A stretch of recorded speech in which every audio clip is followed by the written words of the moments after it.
This project did not go as planned, nor did any of the contingencies put in place either. And at first, I was really freaked out about the idea of not getting it done perfectly to what I had turned in saying it was going to be. However, the more I thought back on what leadership is to me and how we have learned about it throughout this class, I began to relax a little bit. Yes, leaders are supposed to be able to accomplish the task, get the mission done against all odds. But I've also come to believe that it won't always go according to plan, and sometimes mission failure is just out of your hands. Plan as though we may and think it through the best we can, but we can't always know what's going to happen. Realizing that sometimes the best solution is to come back another day and try again instead of overly stressing trying to get a job done without all the proper tools necessary. Met some good people, sure, but one thing I don't really see much anymore, especially around here where I live, is the old school way of taking care of the village. We used to be very community minded, and where I live in rural Louisiana, this used to be a way of life for everyone around here. The kids stayed close, everyone looked after each other and helped out with the things. Nowadays, the elderly don't really have that support system anymore, and I'm seeing it more and more. So a few years ago, I started to look out for the elderly in our community, and this is one of the projects that we did for that.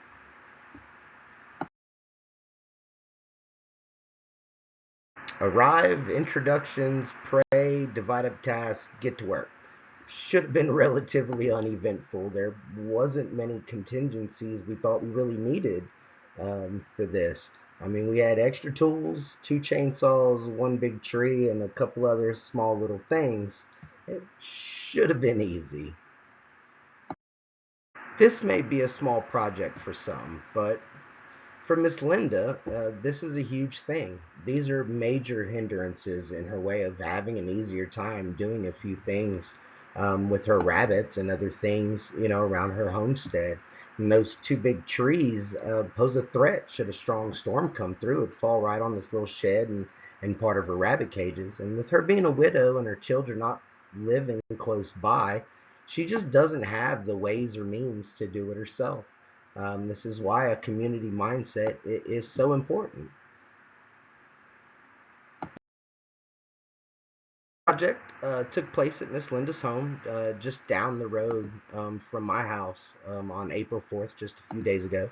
I had reached out to some vets through Facebook and some others in the community, and we pulled together a small group to go help. It was supposed to be my buddies, Chris and Jason, a guy named Dusty from the group. I've never met him. And then my girlfriend, along with myself. But as one of the many things to go wrong, Chris got injured, couldn't come. My girlfriend and I separated. And Jason did show up with his tractor, however, Dusty never showed up. So it wound up being me, a friend of mine, Christina, and Jason and my 7-year-old son. Which is, one of the contingencies I had planned for was some people couldn't make it. Um, Now, this was originally planned for a few weeks beforehand, but due to some health issues in Miss Linda, we had to put it off till just the other day. And luckily, that way I could have it to finish the project. So we did get there. We started around 8 a.m. We went till about 1 p.m. But the job didn't get all the way finished. We got 85% there, and that's always a great day. But the job didn't get finished. We all met up that morning, and after a short prayer, we got to work. I started with some smaller trees here in the pictures, while Christina and Asher cleared brush and dragged it to the burn pile. Jason used his tractor to begin digging out the area for the retaining pond where we were cleaning the brush so the water had somewhere to flow and get out of her rabbit cages. Um, so we went off to clean actually the rabbit cages and organize a few areas for her. Since up until now, the project had run pretty smooth. Little did I know what challenges awaited my leadership skills. Already part of my leadership abilities were tested when the original people in plan had to get moved around.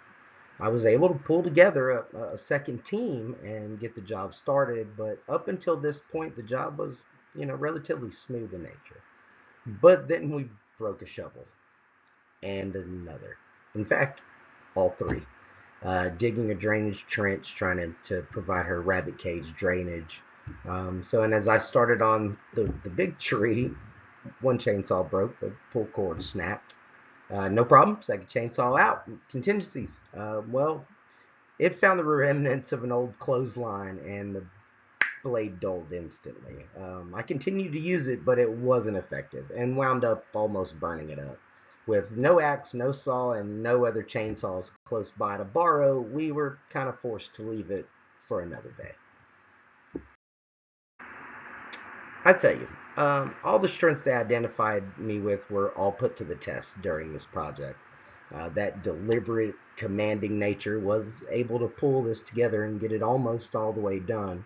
The analytical nature really did its best to plan for all the uh-ohs that may come, but where it played the biggest role was in knowing when not to fight against the current, knowing when to pause the battle to come back another day. I think part of being a leader is knowing when to admit that though you may have prepared for everything you could have thought of, sometimes things just are out of your hands. As I reflect back on this project, I can see where I used a lot of my strengths, but I think the biggest was compassion. And that wasn't even on my list. But I feel it's a great quality in a leader. It's my compassion that led me to look out for the elderly and the unable in my community. It's why this project and all the ones like this I do are all special to me.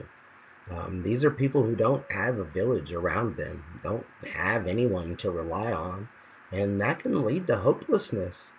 We are to bring hope to the lost and weary. There isn't much I would change, although we didn't finish part of it. It's not the end of the world. I have plans to go back over in a few days and finish the big tree off. The day, all in all, was a major success. And we got a lot done and took a lot of stress off Miss Linda's shoulders. My one piece of advice for anyone doing this: bring an extra chainsaw and have fun in the failures. Admittedly, I didn't take as many pictures as I probably needed for this. Once we got out there and working, it totally slipped my mind. I'm just not one to be on my phone, so I live in the moment. But here's a few. Christina's down there working on one of the chainsaws when we broke it. Little man's over there gathering and dumping in the burn pile. And there's one of me um, taking out the tree. Um,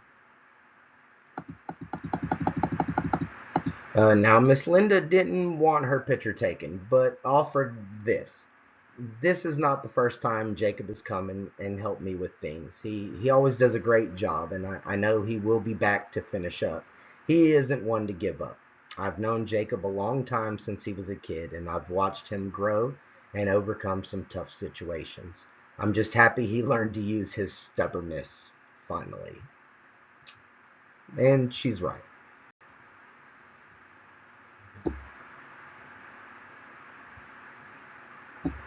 And one last little piece. There's Big Bertha, the tree that bested us.